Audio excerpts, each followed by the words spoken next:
Hey,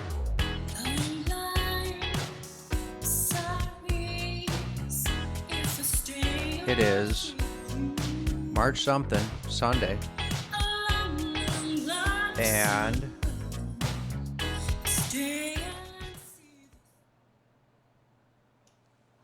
this is normally 8-ballin', but Charlie didn't make it, so I figured I would, and I've not practiced doing this alone, fly solo.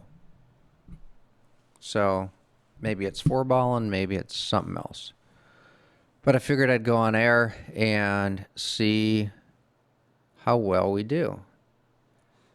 So I got the time there. I don't think I'll make an hour, but I wanted to test myself and I wanted to keep our weekly regimen going. I think we've only missed once since May of last year. So here we go. And I was on the phone with a good friend a little bit ago, and she asked me what are you going to talk about? And I said I really wasn't sure. Maybe talking about socialism and trying to get millennials to understand that some of the things they really value would simply go away. Some things about Elizabeth Warren dropping out of, and Pete Buttigieg, and others dropping out of the Democratic presidential primaries, and some other things. But for some reason, and I have my issues with Hollywood, there's just so much hypocrisy there. I thought I would read, because I absolutely love it, the end of the Ricky Gervais speech. And man, reading the whole thing and not listening to it, he really, really took it to movie actors. And Lucy's on my lap. Hey, Lucy. And that's Ricky. Good girl. So, here are the last two paragraphs of about a 20-paragraph, more or less, rant. He says, so, if you do win an award tonight, don't use it as a platform to make a political speech. You're in no position to lecture the public about anything. You know nothing about the real world. Most of you spent less time in school than Greta Thunberg. So, if you win, come up, accept your little award, thank your agent and your God, and fuck off. Okay? It's already 3 hours long, right? Now let's do this first award. That cracks me up. And it's so apropos because I'm a movie guy. I love movies. And I used to watch the Academy Awards every year because I wanted to know who got Best Picture, who got Best Actor, who got Best this, that, and the other thing. And I don't know. It really, the thing that most turned me off, and might have been the last time I watched for a very long time, was when Tom Hanks accepted the award for Philadelphia. And he got up, started making a speech, grabbed his Oscar, and, got all teared up, made it through 10 or 20 seconds, and ran off stage. He just couldn't take it. And I thought it was insincere and contrived. And whether it was or wasn't, I was like, you know what? This is so no longer a show about celebrating the movie business. I don't know if it's wealth guilt. I don't know. I can't figure Hollywood out.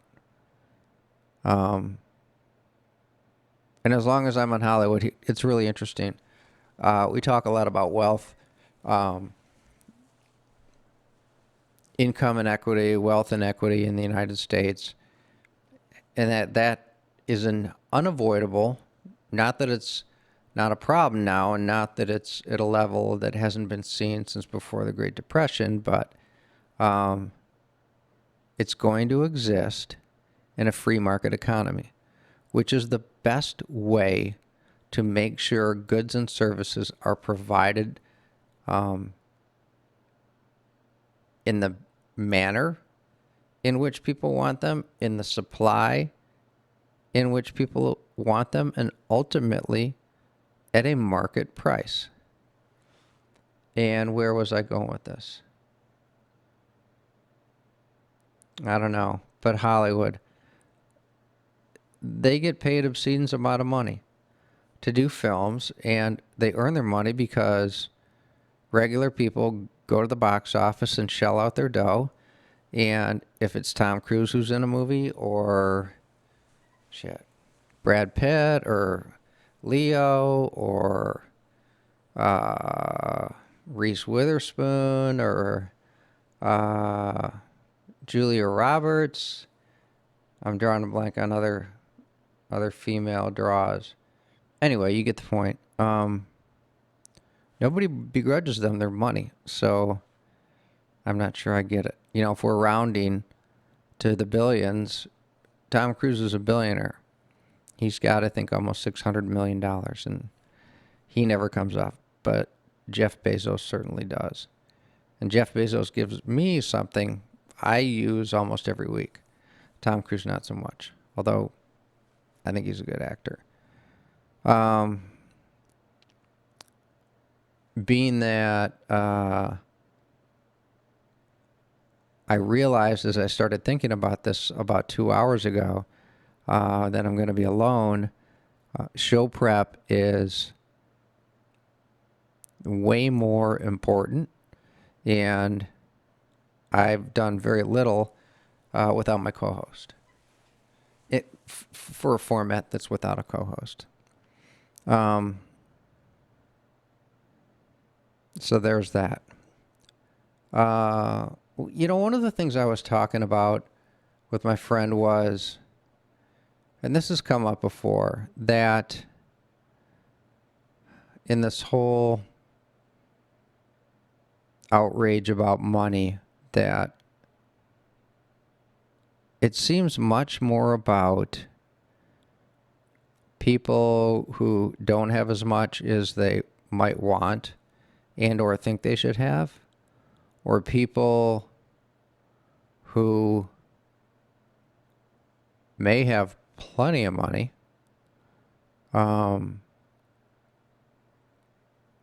but still have problems with maybe people who have more and or earned it in a more honest way than show business, seem to be more concerned with what people have than what they and or people who need more don't have. That's really, really, really a consistent theme.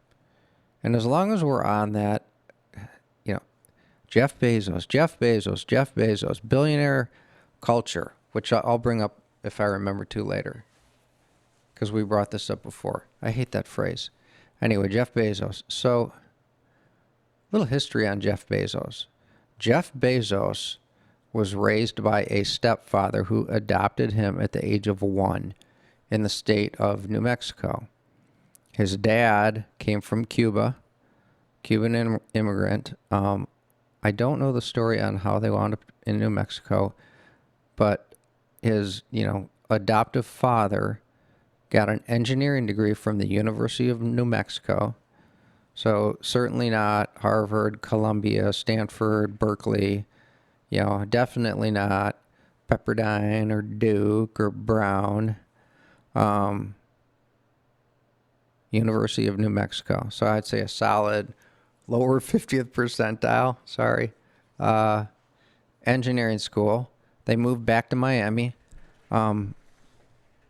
I don't know if it was a family thing, a cultural thing, but again, he's Cuban, and there's the largest Cuban population is in southern Florida, which is Miami, more or less. So he attended public schools, And where I'm going with this is, nobody gave him $1 million or $10 million to get started. Nobody gave him a dime to get started. So here's a guy who went to public school. In high school, he graduated valedictorian. For a portion of his stint in high school, he worked at McDonald's in the mornings before school for his spending money. So this guy worked at McDonald's. Now, I know people who don't have two nickels to rub together who literally believe they are above working at McDonald's. At least one of whom had no job, said he or she couldn't get a job. And I'm like, McDonald's pays $10 an hour, which is not a lot of money, but it's more than minimum wage. It's more than, washing dishes or whatever, which, by the way, my first job where somebody handed me a company paycheck was washing dishes. That was a brutal job. Anyway, I digress. So he graduated valedictorian. He went to Harvard. He graduated from Harvard cum laude. He got a job, I believe, at Wall Street. And while he was doing his job at Wall Street, he did the Amazon thing, which, if you remember, was originally a book company, an e-book company that put Barnes and Noble in, what was the bigger one? Don't remember, but put him out of business. Literally put him out of business. So he sold physical print books. He also, sold the Kindle and ebooks and what now go on to smartphones and tablets and that sort of thing. But what ultimately grew out of it was, the largest online retail company in the world. Which ironically provides huge value and gets huge use by many of the people who condemn the guy. So I just thought that was interesting. And the point is, again, most of the people that I've spoken with personally who despise wealth and he's their icon didn't do the work. Did not graduate first in their class. Did not graduate in the top half of their class. One person who took significant positions on certain things, including loving Bernie Sanders and free college for all, didn't even finish high school. So Jeff Bezos did the work, and it paid off huge. And there's always luck involved. But make no mistake, people who have money, even if they inherited it, and there's some statistic, I forget what it is, but I want to say 80% of all kids who inherit a family business bankrupt it within some not too long period of time. And the point is, people who have money, there's a high correlation with doing the work, hard workers. And if you want stuff, if you want their taxes raised, you want wealth redistribution, and your idea is, and you probably haven't thought it through, that you really don't want to work, but I believe that's where a lot of people are at, then to me, that's upside down. That's upside down, and I'm sorry, that's totally fucked up. I was listening to a podcast, a guy named Eric Weinstein, very smart guy.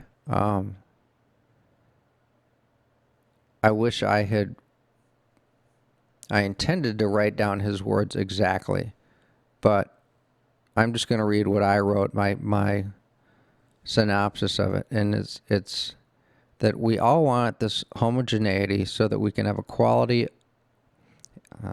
Sorry, lost someone dictate here.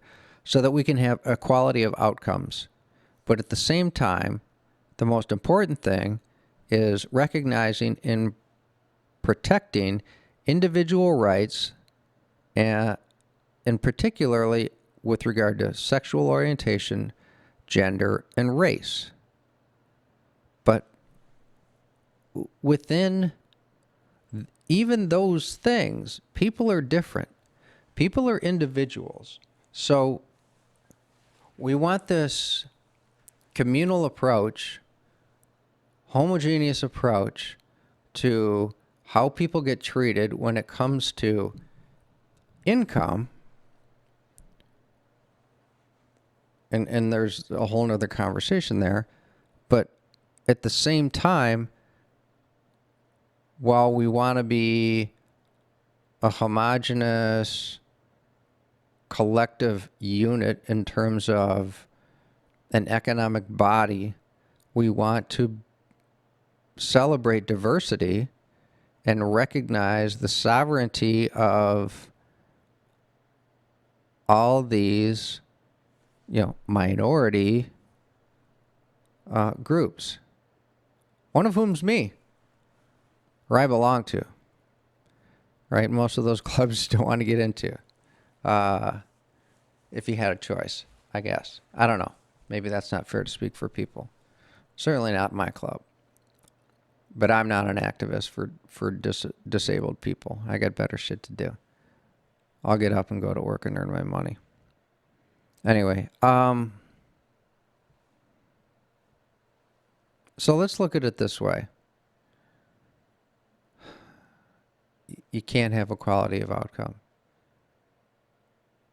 Let's just talk about a staff working at McDonald's. You've got the cashier. The cashier's the cashier because they were identified as the person who interacts well with people, and or maybe is not at all productive at cranking out product behind the window. Somebody who cleans up, mops the floor, takes out the trash, all that. There's some reason they're in that position.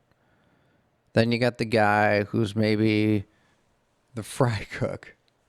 Maybe the fry cook's the guy who, only has to work 25% of the time, and he's the guy who screws off and he's walking around talking to people, making everybody else less productive. Then you got the store manager. And then you have the restaurant owner. Most McDonald's franchises are, or restaurants rather, are franchises. So you have an owner. Now, should all these people make exactly the same amount of money? And before you answer this, or before you answer that, think about this. What if somebody's trained on the register, on the fry cook, on making burgers, on whatever else there is to do, and they are willing to work 2 8-hour shifts? They're willing to work 16 hours a day, and they're cross-trained, and they got a great attitude, and they'll do whatever the boss says. I just want to punch in. I just want to punch in and out twice, and I'll work my ass off, and I'll do whatever you want. And then you got, not to pick on fry cooks, but the guy we've stereotyped as the lazy one.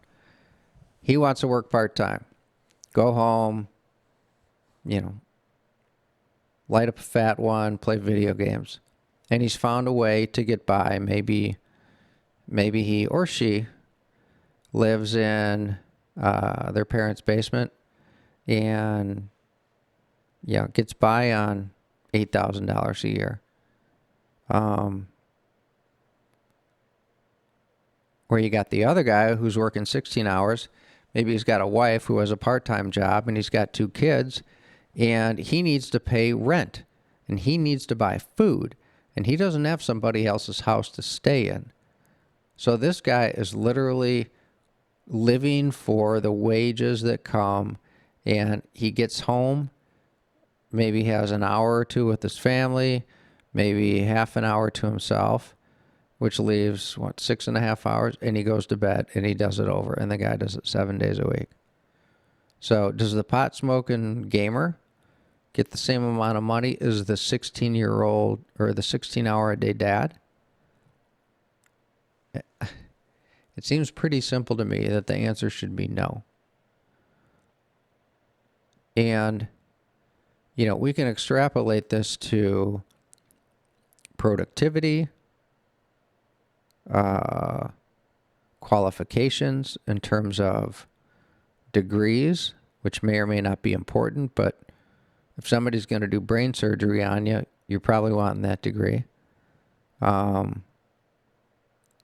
hard you work, how smart you work, how ingenuitive you are. There's a whole host of reasons why equality of outcome just does not make sense. And if you're going to tell the 16-hour-a-day guy that if you show up here and you put in 4 hours or more, you get $100, what's going to happen? That guy is going to show up. He's going to work 4 hours. He's going to take his $100 and he's going to leave, as is everybody else.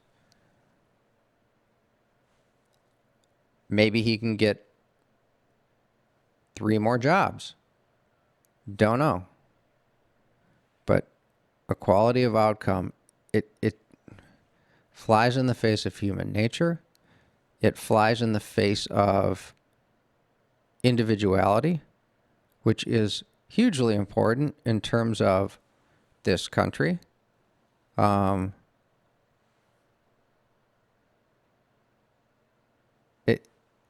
It's just anti-human nature. So there's that.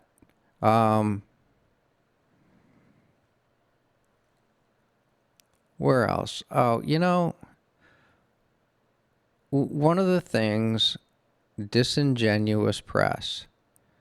And what's the real news? So a couple of things happened over the week. I've been trying to pay closer attention to news that's out there that you cannot get on the television. So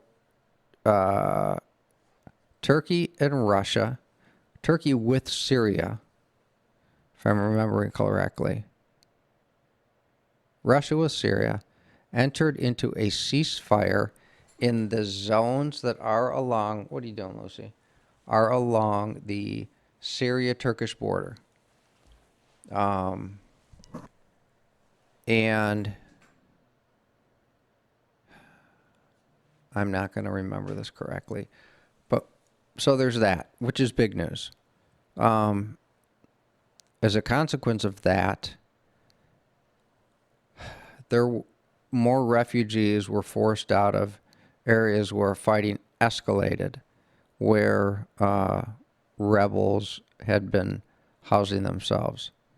So I believe that resources shifted to other outpost cities, which created an exodus of civilians who were just getting bombed out of their homes, literally. And I also learned that 400,000 Syrian refugees have been more or less holed up in Turkey because Turkey, for whatever reason, said you may not cross the border into Europe. And they had been flowing into Greece, which previously had had no immigration laws. And Greece said, you know what, we're shutting our borders. We're shutting our borders. So I found no detail behind which Greece may have done that, but I think it's presumable to apply why China wouldn't want North Koreans coming into China should something happen there, why we're currently struggling with our immigration issues with primarily Central Americans coming up through Mexico to our southern border. And I had a third, and I don't remember. Oh, Greece not wanting Syrian refugees coming into their country. They don't have any money, which means they can't provide for themselves. They likely don't have skills. In the case of the United States, they don't have skills. Or at least the majority of them don't. And they don't speak the language. And go to North Korea and China, making some presumptions, you've got a body that is probably going to have some serious, and not that the Central Americans don't, but being that there's a shortage of food in North Korea, some serious health problems. So, this is not a unique thing to the United States-Mexico border, and it is not a unique thing in terms of a perceived lack of humanity to manage this. It's just the nuts and bolts of how you got to run a country, how you got to run something that has rules and laws that need enforcement, from a country down to a state, down to a city, down to your own house. Right? And we've brought this up. If you want no border enforcement, are you opening your door? What are you going to do? Because ultimately, people who cross the border will turn into predators. In the absence of a way to earn money, in the absence of food, shelter, and clothing, what do? You need to take. You threaten somebody with the reality of losing your life to exposure, to starvation, to predation. You're going to turn them into a predator, which means turning them into a criminal. People are going to survive. If it's starve or steal, they're going to steal. So that's not a solution. That's not a solution, right? Unintended consequences. Huge deal. Let's think this through. And again, if we're not espousing the right values in terms of the criteria by which you get asylum, then we need to change our laws. And I'm not against that. If coming from a place where you literally can't eat becomes one of the criteria for entering into the United States, I have no issue with that. I get that. Maybe it makes more sense than they don't like my politics. Change your politics, right? Go along to get along. I hate cliches like that, but there's nothing wrong with that. So the 400,000 refugees at the border of Greece, this all transpired. How this came up is this all transpired last week. I didn't hear it on the news. I found it in some of the what I believe to be more reputable online news sources in print that I've tried to frequent as much as I can to honestly do a better job at this show. Do a better job at this show.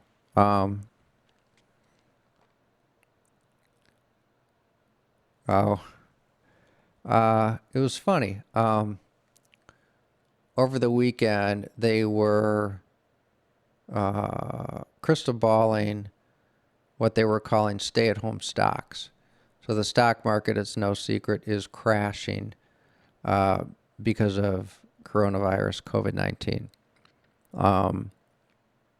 And I was at the doctor just over the weekend. I'll leave that alone. But people are losing their minds over this thing, and it's a really, really, really bad version of the flu. That's all it is. It's highly contagious. Most people think they have a regular cold or the flu, but because it's a lower respiratory illness, so old people, like pneumonia takes lots of old people. So if they get bronchitis, which turns into pneumonia, and they can't fend it off and or aren't strong enough to like physically cough shit out of themselves, then they die. And that's why this version of the flu is so high risk. It's easily spread, and it's a lower, not upper, which cold and the regular flu are. It's a lower respiratory infection. Anyway, where was I going with that? Oh, so because of COVID-19, they were talking about quote-unquote stay-at-home stocks. Like Netflix, Amazon Prime, like Disney, HBO subscriptions where you're going to watch TV. Those were the big ones. But one of them they brought up, and I guess this is because you exercise in your home, was Peloton. So Peloton they bundled it with a stay-at-home stock. And I just went back to the Christmas commercial and the outrage, where are the tweets? Where's the Facebook outrage on stay-at-home stocks? They're already fit. They've got a bunch of money. They're going to have money for the antivirus, It just made me crack up because I thought it was an opportunity to point out and have some fun with some goofy outrage culture bullshit. Anyway, Peloton came up. I just got some of my talking points I jotted down during the week. This kind of goes back to being more concerned with what other people have rather than what you don't or what you need. Is that, and this is more like kind of the progressive thing right now, and seems to be a theme with a lot of our Democratic candidates, and it's that good things happen automatically. They just happen. They're the norm. They're frequent. They're abundant. And when they happen, it's just right, and it is the way it is. And that when things go wrong, somebody's to blame. And we're going to find them, we're going to assign blame, and we're going to extract some sort of pound of flesh. And that's so flawed. That's so flawed. With everything good that happens, bad happens. It gets back to the concept of right and wrong. If there is no wrong, there is no right. If you don't understand what it is to be miserable, you can't understand what it is to be elated and or have joy. You can't. If you don't understand discontentment, you'll never be in a position to feel content in your life or your situation. So, again, good things happening to people just being the way it is, and bad things being things that need to have blame assigned to them, and usually it's attached to someone, is just really, really, really convoluted thinking. And this country needs to snap out of that. Because I honestly think we're going in a direction where if we don't put on the brakes, and understand some fundamental things that made this country what it is. And I'm not going to get into the detail because it's boring and potentially offensive. But we need to get back to, this is America. And we work hard and we invent things, and we're the country that does it like nobody else in the world. And if you want to try to do what Russia did, you want to try to do what Mao did in China, you want to do what Chavez is doing in Venezuela. You know, the average Venezuelan since Chavez took office has lost 17 pounds. That ain't good. That ain't good. And I believe if they don't have the largest oil reserve of any country in the world, it's either per square mile or per capita. In terms of oil, they're the wealthiest. And then there's some other precious commodity. It might be gold or silver, or I forget. But from a per capita basis, there's no reason people should be hungry in that country. No reason at all. And the sanctions that the U.S. put on Venezuela was, we are not going to buy your oil. And we're a net exporter of oil and natural gas right now. So, us not buying their oil, there's a whole global market out there. So it's not like we have placed ships at their ports or troops on the ground or at their oil rigs and shut the switches off. We've just said, you're a non-humanitarian, well, I don't know that the formality with which we say we do or don't recognize Chavez, but we've said, we're not doing business with you. We're not doing business with you. And it ain't going so well. So these are models that don't work. And I don't want to see this country suffer for that. And to undo, I mean, think about it. This country's 250 years old. It's 250 years old. Invented by a bunch of ragtags. And we're the most diverse country in the world, without question. We've got some of the poorest people. Well, we don't. But we have people who are plenty poor and people who are plenty rich, and lots of in between, despite needing a solution to narrow that gap or grow the middle class, depending upon how you look at it. But, we've invented the materials, the products, airplanes, the Wright brothers, introduction of affordable automobiles into the market, Henry Ford, things like Kevlar, carbon fiber, the internet, all that shit invented here. And it's because we have empowered and allowed for the reward to individuals to invent things that people, and ultimately what would be defined as the market, wants to buy. Supply and demand. Right? What if, so if you enter into socialism, just putting it in terms of that somebody might relate to with regard to like what you like to do on a Friday or a Saturday night or any night for that matter. Joe Blow says, hey, this is an area where I know people like to drink beer. I'm going to open a microbrewery.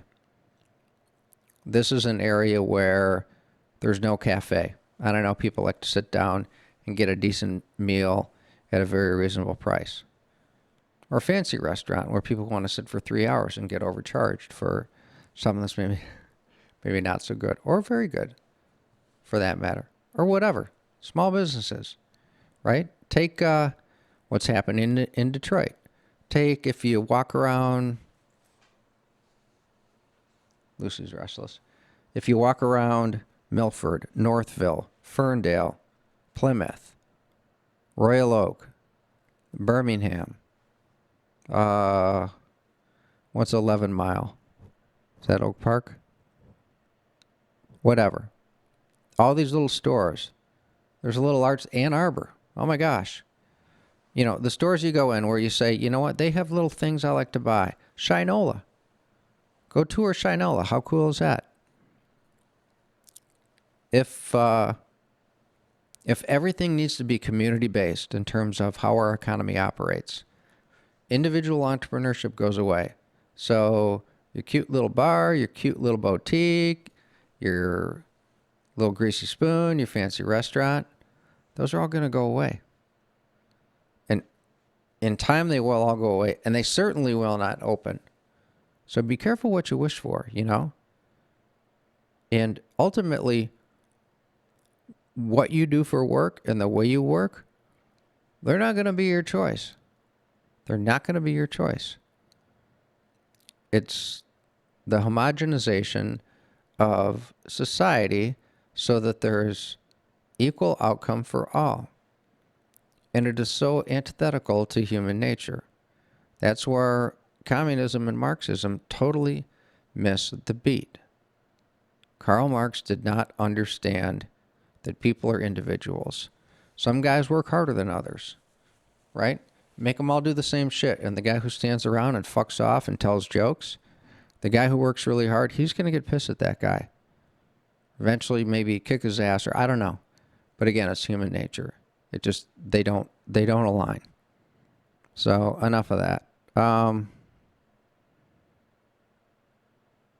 think that's it. This is my solo episode.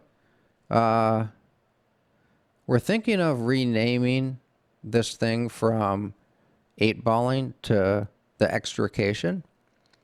And if you don't know what that is, it's like unpacking an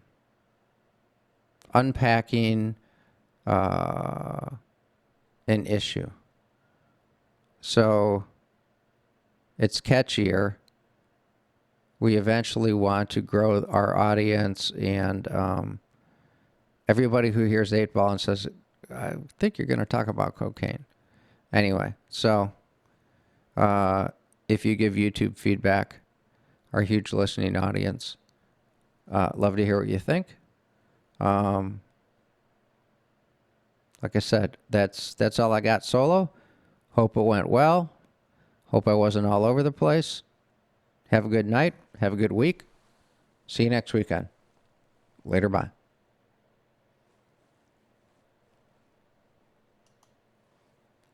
Bye-bye.